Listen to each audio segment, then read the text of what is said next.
If you're enjoying the Health Geeks Book Club podcast, we'd appreciate if you hit the subscribe button, leave a like, rating, or review, whichever your preferred podcatcher platform allows. This episode is sponsored by Well Balanced Nutrition and 360 Health.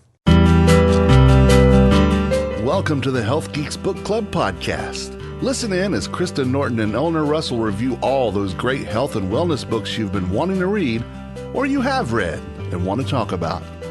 Here's Kristen and Eleanor.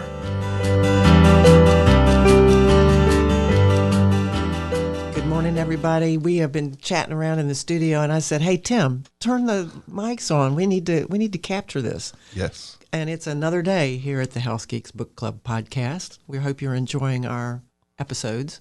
But we were just talking about, if you are enjoying them, how do you rate them? We'd like to see some comments coming in, and so I myself went out to see how to do this because everybody's saying, show me, and I can't figure it out either. So I go to Google, and they say, if you're on, let's say, one of the platforms, Spotify, and Tim was saying it's one of the larger platforms, you have to listen to the episode for a little while, and then there'll be a rating button that shows up underneath the episode title, and you can click that and put your recommendations in there. However... So I went on, when you inquired about that, I went on my Spotify app, which I'm a free Spotify user, just so we know. Me too. I went first through my portal, my management portal, that I can manage all my clients and my podcasts. You mean as a podcast producer, the Podfather? The Podfather that I am. Thank you for that. Mm-hmm. I went in there and there was no resolution at all about it. So I went to my Spotify app on my phone and I went to Health Geeks Book Club podcast. And the Earthing one, I believe, was the last one we did, right? Yes. Mm-hmm. I saw that there was a rating button, so I clicked on that, and it says, it looks like you just got here, or I don't know exactly what it said, but try giving a listen before you rate. So what it does not want you to do is have your friends go on and just start rating it to make it look good. They want some engagement. The purpose of the rating, the purpose of the rating is not a popularity contest. I mean, that's what it kind of is, but that's not the purpose. The purpose is engagement, because any successful podcasts, they're beyond downloads and all that stuff. Their biggest prize, that usually is the biggest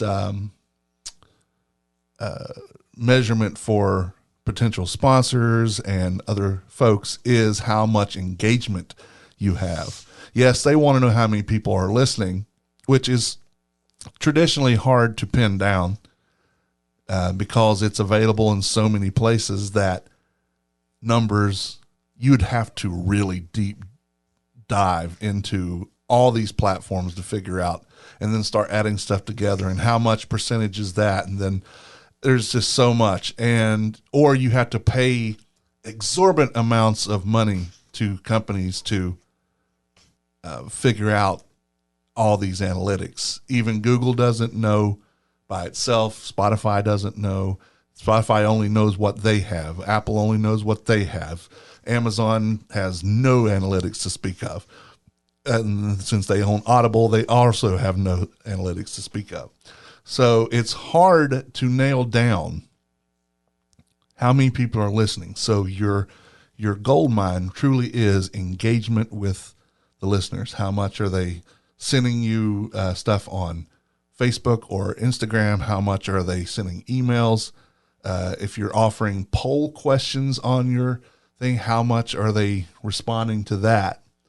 And I would say for the podcast, if you could come up with a poll question and offer some kind of prize, I guess, of what somebody who give them a reason to listen other than just they want to know what you're talking about. That will help a little bit too. But the point I'm trying to make here is that come on, what is the point? Yeah. I went through Pittsburgh to get to Miami. Yes. Is if you're going to want to give a rating, you're going to have to listen to the episode.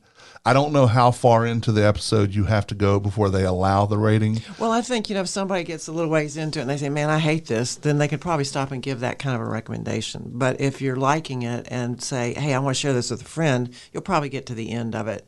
And that's what we're hoping, that we're bringing content to you guys that are going to be fun. And, we're kind of up against the challenge. We're new at this game, and I had been wanting to get into it. I think I told the story about for a few years before I met Kristen. And I said, Kristen, do you want to do this? And she said, absolutely. Yeah. And one of the books that we will be reviewing the next few weeks, one of the authors put some statistics out there that really blew my mind. She said there are nearly 2 million shows on podcast and 43 million individual podcast episodes out there. So we're hoping that you're going to find ours and share it with people so that we can have a farther reach, because I'm kind of passionate about these books that we've been reading. How about you? Absolutely. And we just so appreciate our listeners, and we wouldn't call it a book club if we didn't want that interaction. Exactly. So, we're new to this at exactly how to make that interaction happen, but in whatever way, if you're listening now, in whatever way you can reach out to us, let us know what you think. Let us know the books you like, the content you like, right, what you're trying at home based on our conversations, anything. Reach out, because it is a club because we want you involved. Exactly. And we're passionate about continuing this and, having that engagement and interaction, like Tim said, is how we are going to be able to continue this. And because we kind of believe that if people are focusing on their wellness, they're going to be happier. They're going to be more productive. They're going to be able to reach their dreams better, because, what difference is it going to make to your family or your friends or your business if you don't have your health? Right. And being part of this book club makes it easy to focus a little bit of time on wellness when everybody else is so busy, with work, family. Take 20 to 30 minutes and listen into our conversation and find out little ways that you can bring wellness and health to your life without having to spend hours like we do reading. Yeah, and I'm in a couple of other book clubs, and we read books, and, some of them are history, some of them are mystery, some of them are romance, I guess. I don't know. But anyway, the point I'm making is we've heard people say, I don't have time to read. And so then they pick up something in some of those genres that just maybe our escape, where we're picking up books that if you spend a little bit of time with, you go, aha, there's an idea I might take with me into my life. Right. And so we want to introduce you to these ideas and these authors that are bringing those ideas to the table or to the page. And, reading is different than watching. So we're going to read them for you if you don't have time to read them, but we'd love to share what we find in them with you. But if you are reading them and still want to listen to this, I'm sure we would love to hear what your thoughts are on the book as well. I mean, because it's often that Eleanor and Kristen do not agree on the book. And, so that leaves it split. So who's going to break that tie? Because I'm certainly not going to read them. But call in, or you can call in. Yeah. You can call 336-422-6862. 336-422-6862. Or email or messenger on either Facebook or Instagram. And let them know what your thoughts on this book are, if you've read it, or if you read it in the past, or you planned on reading it and now you want to read it even more, or now you're like, oh, hell no. Whatever. Interaction helps everybody.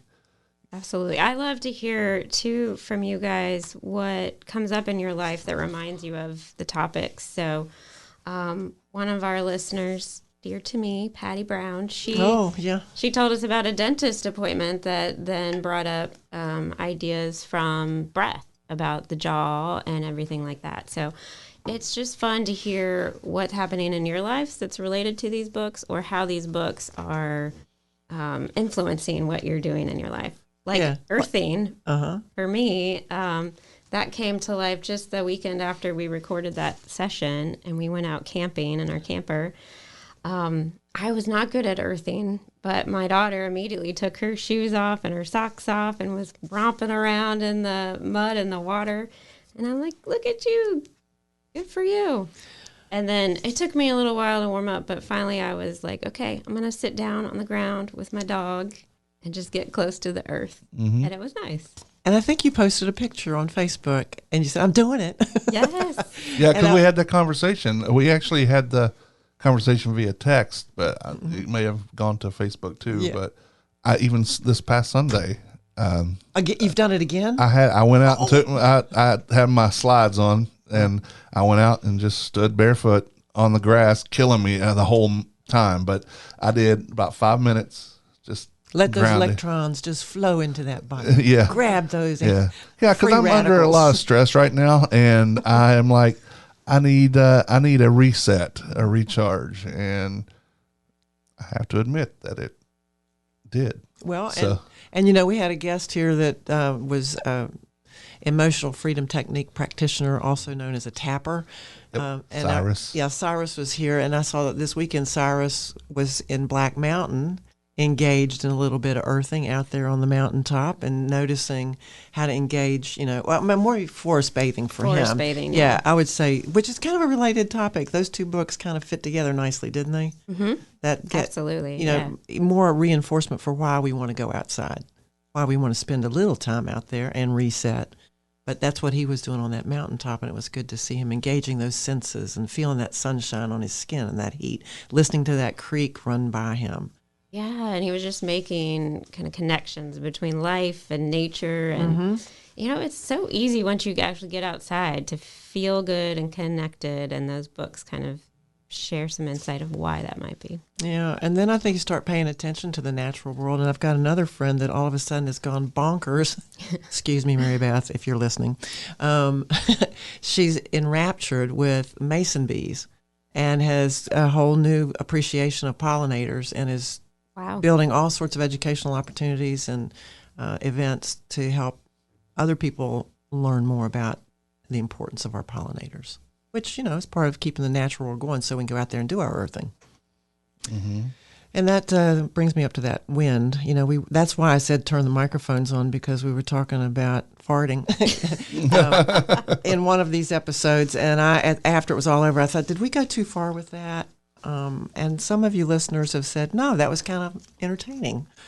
And Tim said, why? Why is some bodily functions, if you're with a group of friends and you're drinking and you burp, you get rated on it, right? But if you fart, You mean an eructation? yeah, whatever she said, if you fart, then people are going to, oh my God. And let me be honest with you, I would much rather smell a fart than a burp.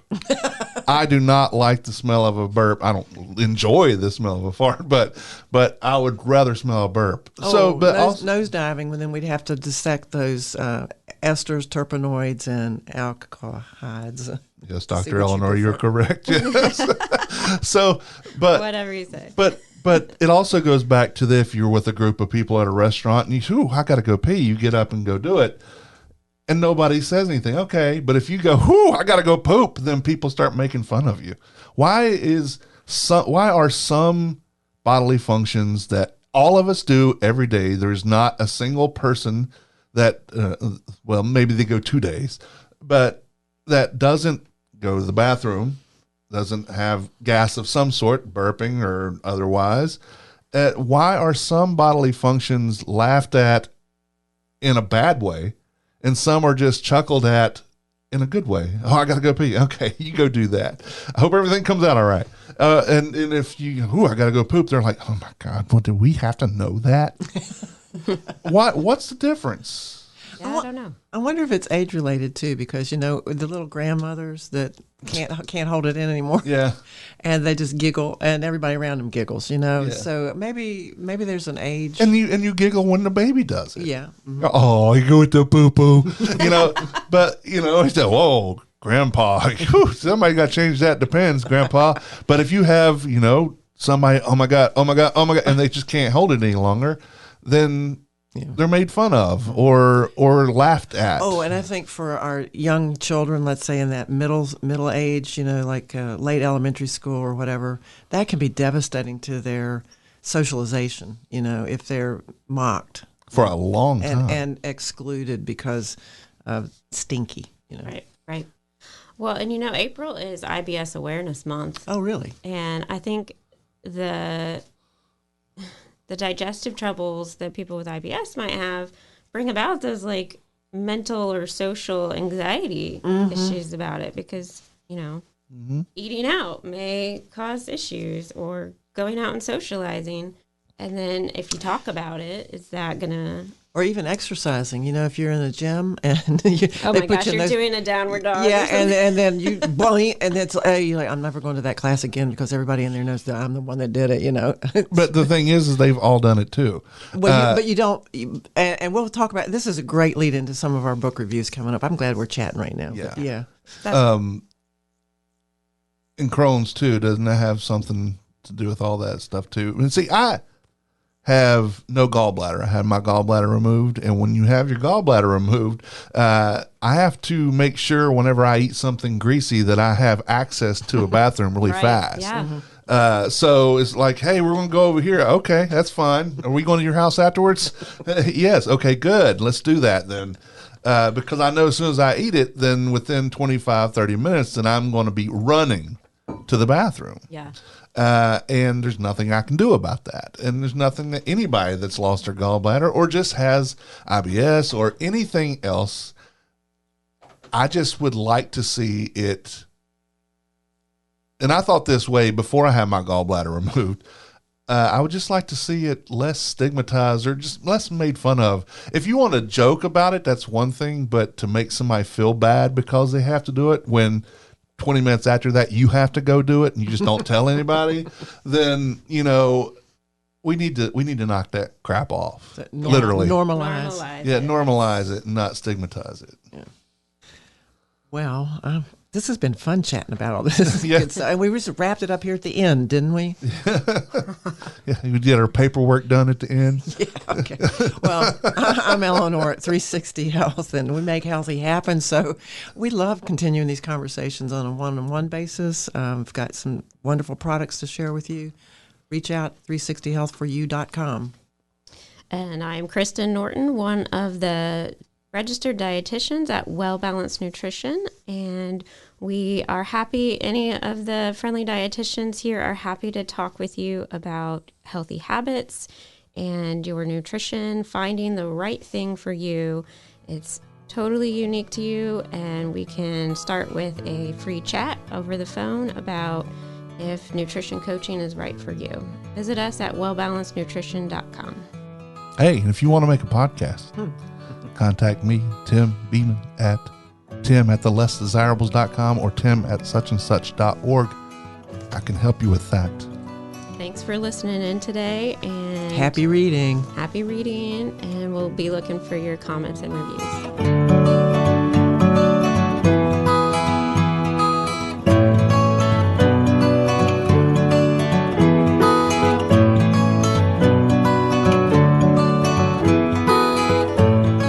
Views and opinions stated in this podcast are solely those of the contributors and are not necessarily those of our distributors or hosting company.